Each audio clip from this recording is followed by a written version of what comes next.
All right. Hello, everyone.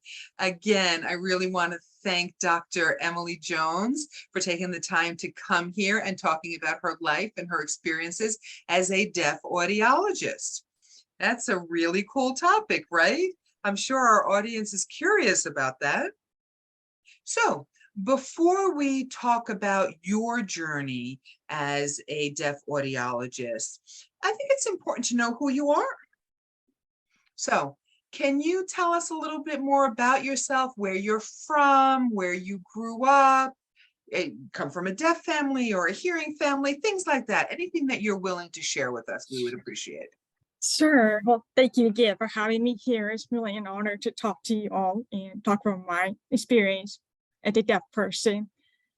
Like Brianna was saying, my name is Dr. Emily Jones, and I'm a pediatric audiologist at West Tennessee School for the Deaf in Jackson. This is my fourth year working here, and I love my job and I love what I do, love working with the people that I work with and the kids that I interact with. It's a great job. Um, Prior to coming to work at WTSD, I had previously worked in a private practice ENT in a small town, Tullahoma, for about a couple of years. I mainly saw adults, and so it was a transition from all adult to kids, and I love it. But I am from White Bluff, Tennessee, which is a very small town in Dixon County, about 45 minutes west of Nashville. I was born deaf to a hearing parents and two older brothers. When I was born, hearing screening was not required at the time unless, there were concerns of family history of hearing loss or if there were any risk factor concerning hearing loss. So that wasn't, required. So I was Mhm. missed. Now Tennessee had passed the law in 2008 requiring all babies be screened for hearing prior to be discharged. So technology and early identification have come a long way since then, and we're detecting more kids with hearing loss and trying to, give them the intervention that they need so they have a better outcome or, success. So we it wasn't until maybe 9 months old that my parents started to notice that I wasn't really responding to sound like I was supposed to. Such like if my mom would come and get me from my nap. And when I'm awake, my back would be turned to her, and I would see her coming in to get me. And she felt me get startled a lot of the times. Like I didn't know she was coming. And there were a few others things that they were sure if I was hearing. And my dad told my pediatrician that he didn't think I was hearing good. But the pediatrician did seem concerned at that time, and he just kind of brushed it off until he got more concerned in my 12 months that I wasn't really talking. And so that's when he referred me to an audiologist in Nashville. Um, my mom, she sat in the booth with me and she got more nervous because I wasn't really responding to her very loud, big sound. And she's like, she's not hearing any of it. So the audiology diagnosed me with bilateral severe to profound sensorineural hearing loss. And my parents were in denial by the severity of my hearing loss. They knew I had some hearing, but they didn't think it was that bad. So the PCC, he ordered an insedated auditory brainstem response, which is a test that checks your hearing level with electrodes and all that. Well, we tried it, but it didn't work out because the medicine they gave me the complete opposite side effect. It was supposed to make me go to sleep, but instead it made me more hyper. So I did not go to sleep for that part. So they just used the audiogram that the audiology. I mean, she was very confident. She didn't think I needed ABR in the first place, but my mom was hoping that ABR would prove her wrong because she was in denial with my hearing loss. Of course, my parents were devastated by the news. They didn't know what to do. It was very unexpected, and they never met a deaf person. There was no one in my family that had hearing loss. I was the first deaf person they met. And so it's all new. They had no clue what to do. They were scared, worried, and they had dreams for me, and their parenthood wasn't looking like what they thought it was going to be. But I mean, they knew it was going to be challenging, but they were going to do everything that to help me that I need.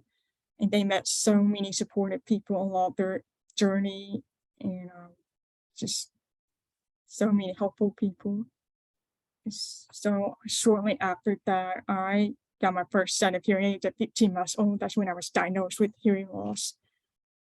And ever since then, I've been very involved in speech therapy, TIPS, which was like Tennessee Infant Parent Service, which is very similar to our early intervention system today, TIS, but it was more focused on hearing loss.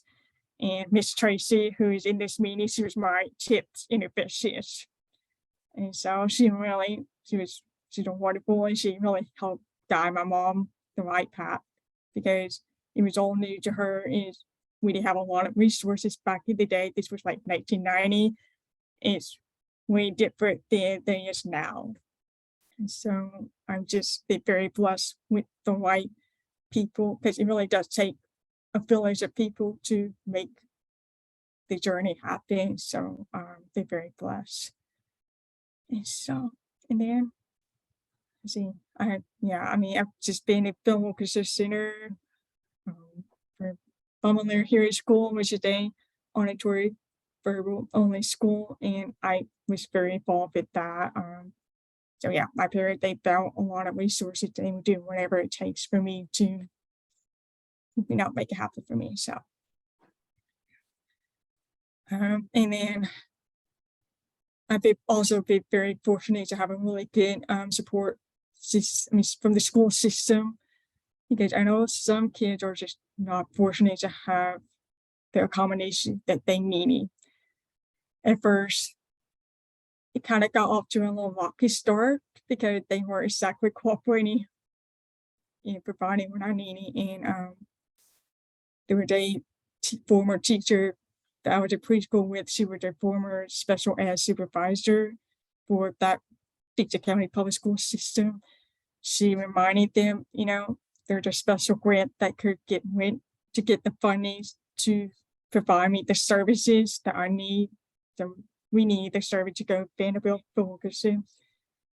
And so ever since then, they've been very cooperative, and they tried their best to get me what I need, which is shoes. And I've been very fortunate to have a good accommodation. And I was also blessed with a really good deaf educator teacher.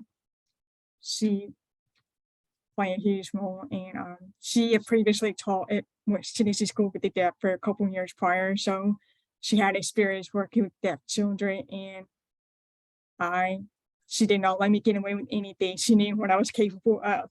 And so I've done really well at school, and I have 2 cochlear implants now.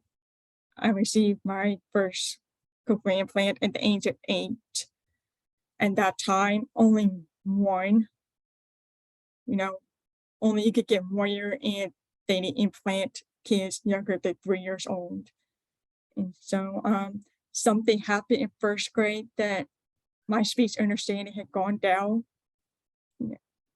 that I was struggling with communication. And that's when I started relying on lip reading. I just developed that on my own, and I would physically move my mom's face, saying, "Let me see your face," while she's talking to me. There in my group speech therapy, my friend, my mom got to see her the before and after her cochlear implant, and the benefit that she received from it. And so she started looking into that option for me. So we had a consultation with my ENT to see if I would be a candidate for it. And because of my age, my severity of hearing loss, and my poor speech understanding, I qualified for it. And so when I had no expectation, because I didn't really understand, how it worked. I mean, I was 8 years old, so I didn't really fully understand what to expect. The day that I got my cochlear implant turned on, it was very overwhelming, and I was scared because I didn't know what to think. because I was just hearing every sound coming and what it was like, Overwhelming. Mm. yeah, a lot. And I cried, did not want to wear it because I didn't like it.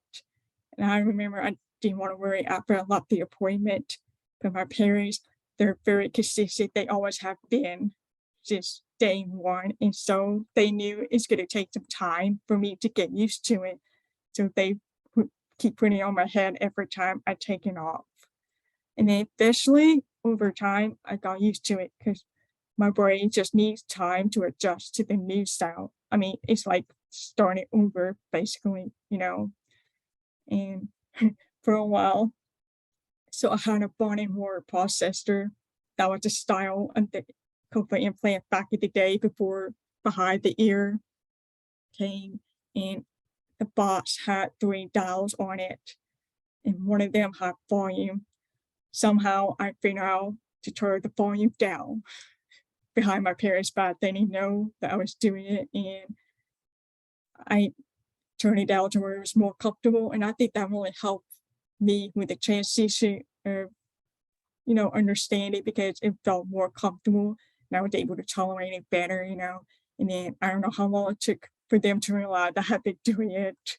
And so, but over time, I was starting to understand sounds and the meaning that sound has, and I was able to recognize voices and have better speech understanding. It really has opened up a lot of opportunity for me, and so I'm very grateful for the technology with the cochlear implant because I think I want to continue to struggle a lot if I didn't have my cochlear implant because I communicate with people every day and it really has helped me a lot. So like I say at that time, only one was done and more research have shown that 2 ears are better than one. And so I got my second word about 17 years later while I was at grad school. I came in with very low expectation, not thinking it might not work because it had been 17 years since I've been, having any auditory simulation. So but it turned out way better than I ever expected. I did really well with both. So it's amazing. Technology have come a long way. Yeah. So, Great.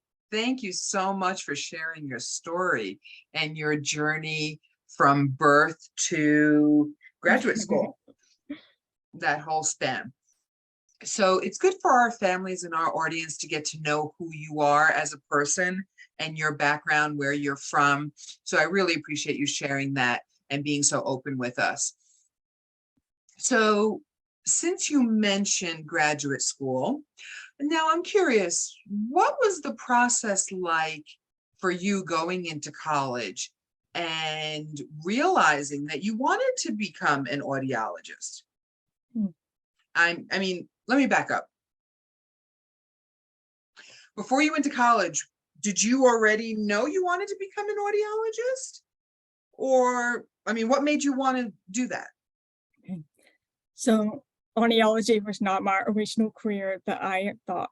I actually wanted to be a pharmacist, but after one semester of my roommate taking chemistry, I decided I did not want to do audiology. Her study just scared me. So I knew I still want to work in the healthcare field and help people and switch over to occupational therapy. There was a friend of mine, she is an audiologist herself. After she found out that I had changed my major to occupational therapy, she asked me if I ever thought about being an audiologist because she thought I would be a great fit for it. I was like, me as an audiologist with hearing loss, I didn't think that was possible because I thought you had to have normal hearing. And she said, well, no, that's not the case. I mean, with today technology, there are so many things you could do that you can't. But I was still kind of hesitant, I'm not sure. I had not really see any audiology with hearing loss. So I didn't wasn't sure about it. Well, one day I had my annual cochlear implant mapping with my audiologist at Vanderbilt. And she was just catching up with me, how school was, how life, and all that. And I messaged her that I was probably thinking about going to the audiology field. And she was real thrilled that I was even thinking about it because she thought it's a perfect job for me. And she worked with a colleague that has two cochlear implant. And she said she would introduce her to me. And so she gave me her contact information. And I was like, great, I would love to, talk with her and see how she does and all that. So I emailed her with all my questions, concerns, and all that. And she replied back. She was very, very nice, so sweet. And she said, we can have lunch together if you want to just talk. And I was like, yeah, absolutely. So my mom and I met with her for lunch one day and we talked maybe a couple hours just about her experience at school, the challenging obstacle that she's faced and all that. I remember thinking after leaving that lunch that's what I wanted to do. I felt very inspired and encouraged by her, and I knew that it would be a great fit. It would be a rewarding job to do because I get to work with people that I can relate to because of their hearing loss. And she said school could be very challenging and hard, but it's worth it. So my school, I went to UT Mark for undergrad. It's very small town school, and they didn't really have a major for audiology, but they said that I could still keep my major because there's a lot of science background in order to get into grad school. So I just stayed with it and I knew the path that I was going to go on. So once I got accepted into UT's Doctor of Audiology program in Knoxville, and it was a process. It's, there's so many like accommodations that we have to figure out how to make it work for me. And one of them is, listening check of hearing aids and communicating with the patients. So my supervisor are great. They truly care about their student. They want what's best for them. So we met before school even starting to figure out what to use for me to use at the clinic. And it was a learning experience for all of us because I was the first student with cochlear implant to enter the program. So it took a lot of trial and error to figure out what worked. And with my cochlear implant, there's different manufacturers. Those different part goes with different device. So we had to figure out what to work. And yeah, and once we figured out, it was like, oh yeah, that's just awesome. We can, make it work. And one of the jobs that we have to do is give a speech test. And in order to have a good accuracy, they had a recording word list at the audiometer, which is very helpful for me because I'll have to use my voice. And that way it's easier for the patient to understand. So, but that's why I decided to go into this field of audiology. And if it wasn't for my audiology study up with her calling, I probably would have not considered going to this field because so. Yeah. So I'm curious. You seem like to have had a lot of success in working in the field. You've had a lot of accommodations, but I'm curious, were there any obstacles, any barriers? How did you overcome them?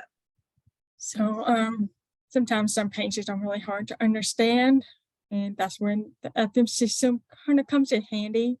Like I would give them the microphone and it would connect to my processor so I could hear them better. And I'm in class all day too, and I'm sure you understand auditory fatigue. At the end of the day, I get really tired and I'm like, I need a break from listening. It gets overwhelming sometimes. And so I get really, really tired when I'm in grad school. But I have to give myself a break every now and then. But as far as, I feel like I didn't really go through a lot of challenges because I've just been able to just accept the way it is and make the best out of it. my supervisor are very understanding. They, make sure that I have everything that I need. I think the most part is just certain patients are kind of hard to understand. And but the ethics system comes, I mean, even today, like when I was at grad school, the processor that I was wearing, the technology was is great. And now today I have the newest processor Bluetooth capability, and huge difference. It's so much clearer. I mean, I'm just Yeah. amazed at how much technology had changed. So yeah, I was very thankful for that. I think that is wonderful that you really didn't face too many challenges, because people may think, oh, wow, you had to work so much harder to overcome all these barriers, but it seems like you didn't have that many. And it goes to show that deaf people really Oh can do yeah, anything. yeah, for sure. It truly can. And we do things differently, but we can do it. Yeah. It also depends, or everybody's different as far as how much, so it all depends on the person. So Right, for sure. Yes. So one last question before we transition to the Q&A from the audience. Do you have any tips or advice to share with parents or family members in our audience about visiting the audiologist? Their child will have hearing aids or cochlear implants, whatever it may be. Just something that maybe it's some tips for them. sure. I know if parents have just found out that their kids have hearing loss, it can be very emotional, heartbreaking, and they go through the stages of grief. And so once they accept the fact that their kids have hearing loss, they also get overwhelmed trying to figure out what's the best way to communicate to their child. My parents chose to do oral approach for me because they felt that it was the best outcome and success for me. And at that time, the audiology that diagnosed my hearing loss encouraged my parents to teach me spoken language first, because spoken language is harder to acquire than to sign. That was back in 1990. Now things are a lot different with research now. You know, so and she said that if I was not able to talk, then we could incorporate some sign language. My mom told me that she kind of wished she learned some sign language to help lessen the frustration in my communication. I didn't really sign until I was in first grade, because there was a boy in my class that mainly used sign language as his mode of communication. And so I learned sign through him, and I felt that it benefited me because I was able to understand, a little bit better, because I'm getting information auditorily and visually. Mhm. Hmm. And so my advice for the parent is, you you know your child, you just do what's best for your child and your family. My parents chose this route because they felt that it would give me more opportunities, and I don't feel limited because I could talk to people, you know, any people that I can. So, and just know, also another advice is, when your child has, an IEP meeting, just know what you want for that child. I mean, they'll do their best to try to give that kid all their accommodations, but they can't give you everything, but they will try their best. So just come prepared to the IEP meeting, knowing what you want for that child, and be nice, but not very demanding. Because both of them have interests. I mean, your child interests at heart, and so yeah, I mean, much advice I could, yeah.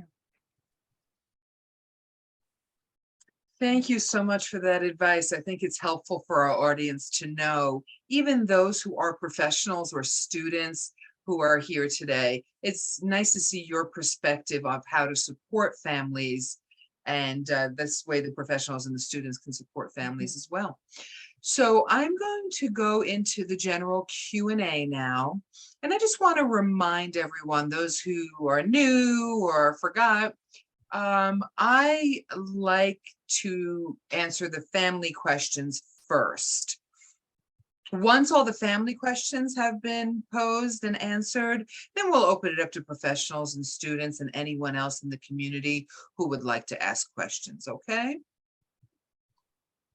So I see a question here from Manda,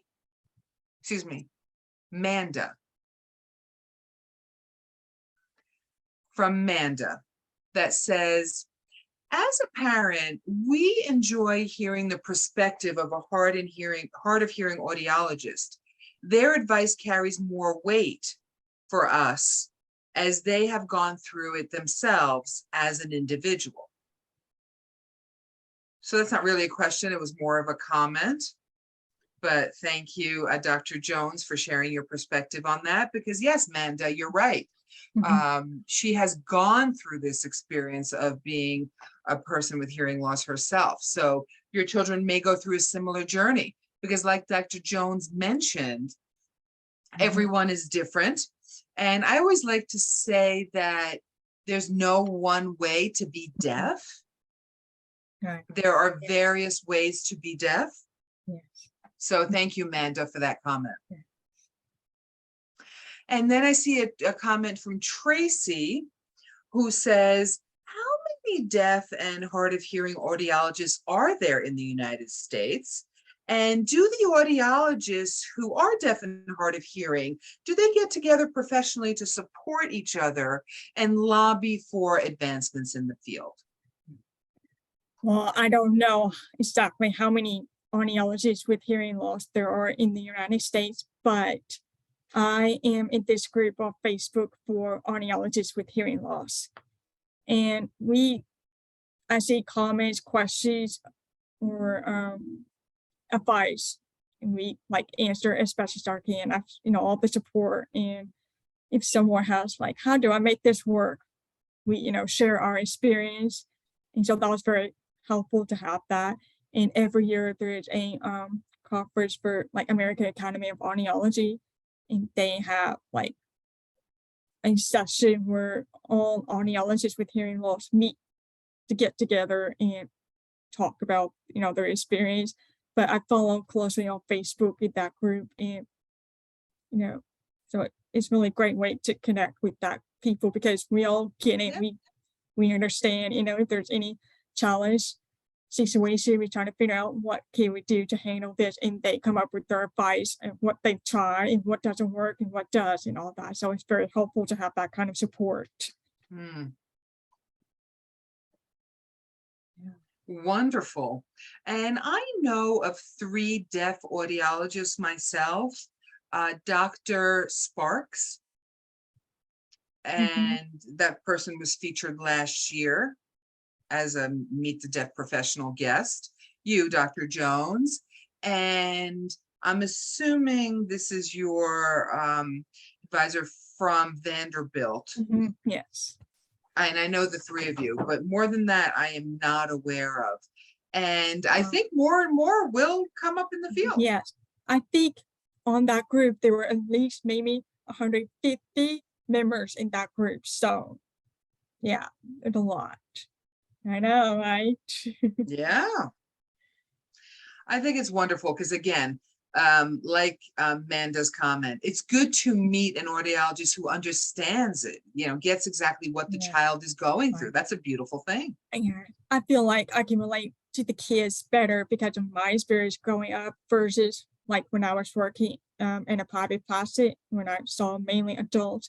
And a lot of the time it's just when they develop hearing loss later in life, it was a childhood related hearing loss. So with kids, I just feel more related to them because of our experience. And so I try to help them with, my experience, and I just relate to them more. So. Okay. Are there any other questions from families? You can open your screen if you wish. You can speak, you can type, you can sign, whatever you wish. Any other questions from families? Okay. I see one from Sandra. Oh, hold on one moment, Sandy. I'm going to go ahead with Lacey and your question. You're muted. We can't hear you. There we go. That better. I'll do it, Rowan. Yeah, my name is Aaron, and this is my wife, Lacey. And we have a 6-year-old daughter, Ashlyn, who, much like yourself, she was diagnosed with her hearing issues from birth from the hospital. So she has a cochlear in her right ear and a hearing aid in her left. Okay. And when we heard that having a deaf audiologist was actually a thing that could happen, our eyes lit up, because we're having struggles with our current audiologists in that they don't understand what she's going through. And we recently have gone through some struggles with Ashlyn's, cochlear implant has been malfunctioning. And so trying to diagnose what the problem is and all that stuff. Ashlyn's been through a lot of audiologist appointments lately, and she feels very self-conscious in the fact that she can't hear through her cochlear. And so in her sessions with the audiologist is being dishonest about what she can and cannot hear. No, let's just say not purposefully dishonest. She just doesn't want to let people down. Right. She doesn't want people to think that like she's doing something wrong, I guess. I guess our question, honestly, from an audiologist who's been like, is there anything that you can suggest that like we as parents can do to help her during those sessions feel more comfortable in being able to answer the questions from her current audiologists, who are both not deaf and also do not sign to her either, which for our daughter, like if you can sign with her, you're immediately on a different level of comfort with her and understanding that she's willing to open up. But if you're not, there's just a natural barrier that that is there if you're not signing. And of course, when you're in this sort of pressure environment of testing, she kind of clams up, and then so it's difficult for our audiologists to be able to get accurate readings. So I'm interested in like how, like what we can do as parents in those sessions with her to kind of encourage her and help her. Or even like what I could ask of the audiologist to provide as far as tips for communicating with Ashlyn so that they could get better feedback for her mapping that they're struggling with. So before you go on, I see 2 questions as well. One is, how can you as parents make your daughter feel more comfortable going to the audiologist sessions, and to be more honest about what is happening in her experience? And the second question seems, what advice for audiologists to make communication better? It seems like there's a two-folded question there. Okay, go ahead, doctor. I remember when I was younger, I kind of dragged over to an audiologist because I didn't really want anything done to my MADP, because I was happy with the way it sounded before, and I didn't want any changes because I don't like to go through and change it and have to start over again. It gets frustrating sometimes, but I know they're doing it for the right reason to help me hear better. And so that process, but fortunately, I had a very good experience with my audiologist because she really took the time to make me feel comfortable. She truly cared about me. And also my mom, she was also a really good advocate for me, because she knew like when she saw me at home and what worked and what did, and trying to talk to me a little bit more about my situation. That way she could help explain it to the audiologist, like what's going on. Now you say that she's had a lot of malfunctioning. Is it internal or with the processor itself? It's internal. I don't Okay. the words that I'm going to say that I don't understand, but like MP1 to MP2 current, it's just they're trying to figure stuff out of why she's constantly out of compliance. Gotcha. All the stuff. That's the one of the challenging part as a cochlear implant audiology, is to try to figure out, because so many things can happen in that situation. I know I know the kids that I see, we've had to go through, we basically have to start over again to try to, we've had rep from the manufacturer to try to walk us through what to do and sometimes it kind of takes time and it'll get there eventually. It's just I know it's frustrating because you just want your child to be able to hear her best, and she's missing out a lot, and it makes her frustrating. And she's like, it kind of reminds you, my hearing is not normal, and I can't hear well like other people. So it kind of makes you feel a little kind of upset about that. I know I felt that way before. It's my as an audiologist, I was trying to make the kids feel comfortable, trying to be on their personal, just get to know them really well because you're working with them and you want them to feel safe with you so they can communicate with you and be able to tell you what they're hearing and what can we do to make it better. So that's what I was trying to do.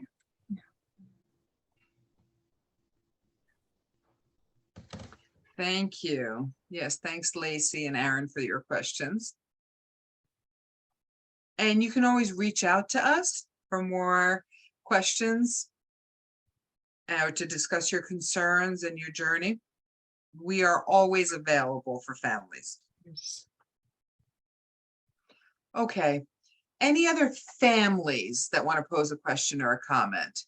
I see some comments from professionals, and I'm glad to move over to them, but I want to make sure that the families will have all their questions answered. Okay, great. Calling it once, twice, 3 times. All right, you had your chance. So now I see a comment from Sandra.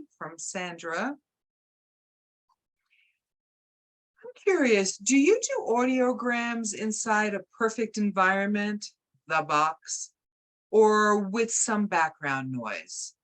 Since you as a deaf and hard of hearing person know that the world isn't a perfect environment. Do you mean like when I've tested patient, is it in a quiet environment, like in the booth and stuff? Or I want to make sure I'm answering the question correctly. Sandy, do you want to clarify?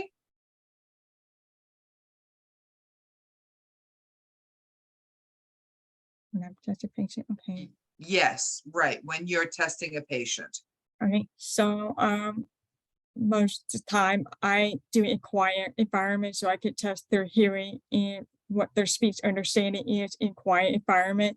And sometimes I'll have to introduce a background noise to make it harder to see how well they do speech understanding background noise. That way we sometimes use the word background noise to show that, for example, if they were wanting to go through a process of getting a cochlear implant, we try to see what's the worst listening condition.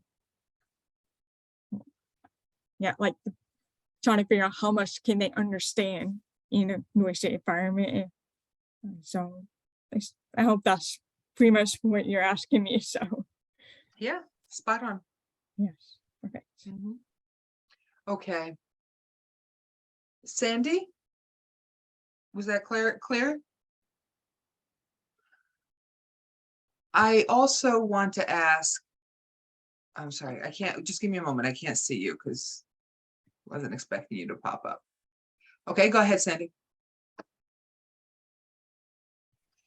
So one of my when a deaf child is with another deaf child, so one of your deaf mentor kids went to daycare with her twin brother with hearing children, child is implanted, and sometimes misunderstands words. Like the teacher will say, oh, you have the wiggles, and here's pickles instead of wiggles. And so I'm wondering, do you address that issue? Because the deaf children in daycare, in that situation where there's a lot of noise, a lot of things going on, Yeah. it's not like in an audiology booth where it's a quiet environment and they're isolated from other sounds. Gotcha. Yeah, so the daycare can be very loud and noisy because there's so many kids screaming and talking. That's why we always make a recommendation to the school system to have an FM system so the kids can hear the teacher in their ear with all the background noise that's going on. But when we're testing them, for example, with their implants on, we do try to see how much are they getting. And if they're missing a lot of the word, they would kind of try to make adjustments to their map according to certain frequency and see if we can make any improvement. Their understanding. Also, part of it is their language too. How much language do they know? They're preschool age, they're still young, and so we do check.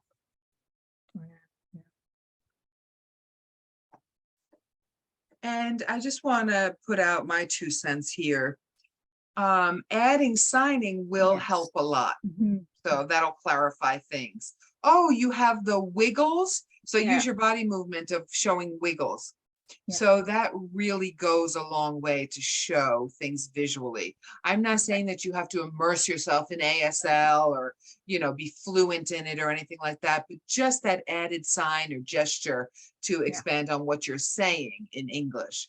So that really can be helpful as an ASL and hard of hearing user. I agree. Sign language does help me understand. Sometimes I hear one day, but it doesn't really necessarily need that word. And so sign really help clarify what you're hearing. So I do go up with SimCom, and so it does help a lot. Great. Okay. I see another comment. So Tracy's comment is how, there was also a comment from a parent, a private comment. Just bear with me one moment. Okay. This is from the parents' side. So this is from a parent through Tracy. How do we advance audiology? Is it about publishing papers, peer reviews with insurance? How do we sign up our child for studies? If so, where would we go for that? Is there anything to help audiology advance? Sorry, can you repeat that again? I didn't quite understand the first part of the questions. So in summary is how can families help support and advance the field of audiology? Should they sign their children up for studies, like research studies to be participants or help Okay. publish, to help publish research? How can families help support the advancement of audiology? I see what you're saying. Okay. Yeah.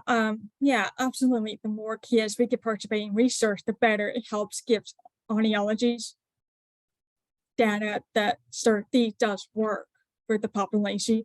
In my when I was at grad school, we all had to do a research project as part of our program.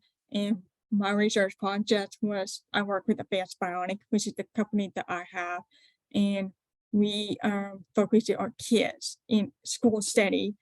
We used the FM system. Well, we used a remote mic, and we tested in noise, quiet, and distant to see how kids do well versus hearing peer, and how the remote mic helps make the difference in noise for the kids with hearing loss with cochlear implant. So yes, it really does help having kids participate in research that audiology is trying to come up with to see if this works or not. That's what's going to help the future kids.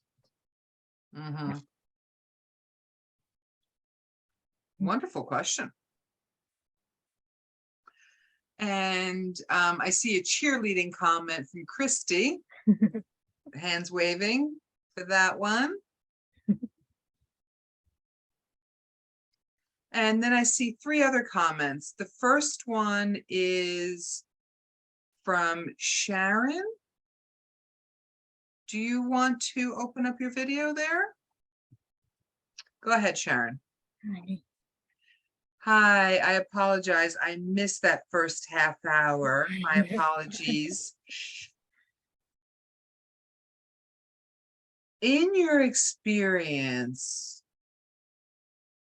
with various things, children who get cochlear implants often through the years will switch out or repair, is it 5 years, 8 years, whatever that time range is, they'll replace their processor. Now, does insurance cover that? And if not, what are other resources for replacing the processor? Sure. That's a good question. Sure. Now, every issue is different, of course. Usually we can replace the processor, like you get an upgrade every 5 years, I believe. Yeah, I think, yes, 5 years every year. That every 5 years we get an upgrade. And of course, you have to be approved by insurance. Now, with kids, if they have certain insurance, they get covered.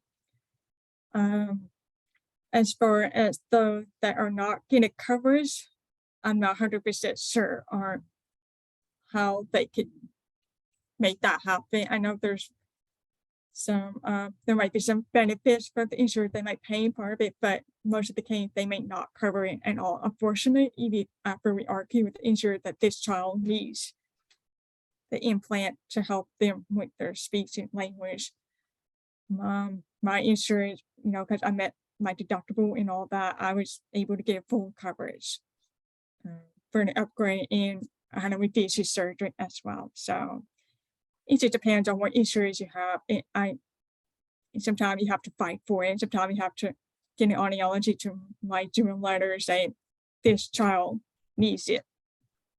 It's not like they have to show proof that it's not negotiable. If it's their ears, they have to have a working ear. So.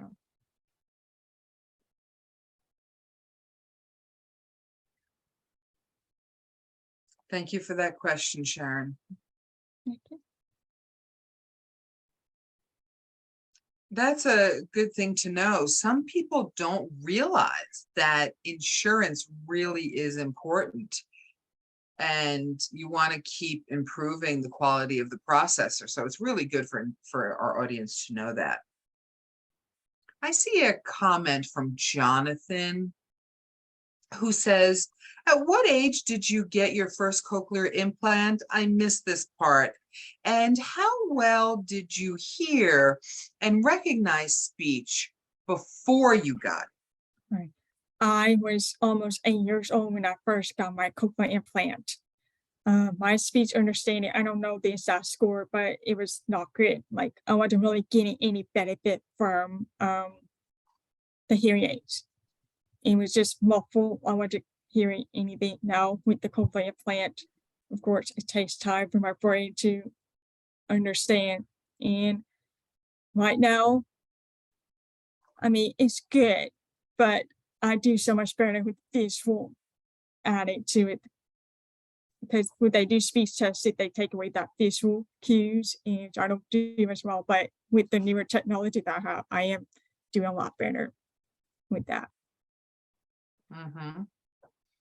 Great, thank you. Thanks for the question and the answer. And then we have another question from Manda, who says, is ASL or queuing, which I just learned about in the deaf community, isn't that a requirement for audiologists for an audiology degree, or is it not? When I went to school, it's not required for audiology to be fluent in sign language or cue speech, but it would be helpful to have it because you're going to come across patients that can't talk, they have to sign. So it's very helpful to have that skill. So it's not required, but it's encouraged. Right. I know some universities like ETSU, Eastern Tennessee State University, has it as an elective, and they're working on that. So yeah, that makes sense. I mean, you come across deaf people and you'll be able to communicate with them. So it would be good to have that. Yeah. Yeah, it would. Okay. We have our last question. Time is running out before we wrap everything up. So this is from Sandra again. Is quote unquote hearing insurance in regular health insurance, or is it separate coverage like dental insurances? It's including with your regular insurance. In my process, I think I'm a little confused with my insurance, but I have to fill out paperwork to make sure that my manufacturer is in network with my insurance, because if not, they're not going to get covered. So the audiology that I work with, so you have to fill out paperwork to make sure that I'm in network with the company if I ever have replacement part and all that. So it's a process, and I have to do it every year. Otherwise, if I don't, then I'll be out of network and I will be left with a lot of bills. And so it's important to make sure that you stay in network with them, and all the stuff that I have is medical necessity, durable medical equipment. And so we always have to make sure that it stays in network with my insurance. I think that's really good for our audience to know and to learn about how to empower those children, because they're going to reach a point where they're not under their parents' insurance any longer. They'll have their own. So they need to know how to do those kinds of things themselves. So that really is a good point, to empower your children to advocate for themselves. All right. So thank you, Dr. Jones. We want to thank you for your time and everything that you've shared with us. It's really been rich and valuable, the experiences you've shared and all this information. I learned something new today. So again, want to thank you for your time, and any final comments or anything you want to give us before we wrap up. I mean, for family, I mean, you just be very supportive of your kid, because it really does make a big difference in having a very supportive home. It really plays a role in your kid's success. I've been very fortunate to have a good team. It does take a team to make hearing journey successful. So I encourage you to help your kid and be their advocate and teach them how to self-advocate for themselves. And you do what's best for your child and your family. That's the only advice I have for you, Joy. Thank you so much, Dr. Jones. Everyone can go ahead and open your cameras to say good night. I do want to thank our interpreters as well. Thank you. Thank you. Bye. Bye, everyone. Good night. Bye. Have a wonderful night, everybody. Bye-bye.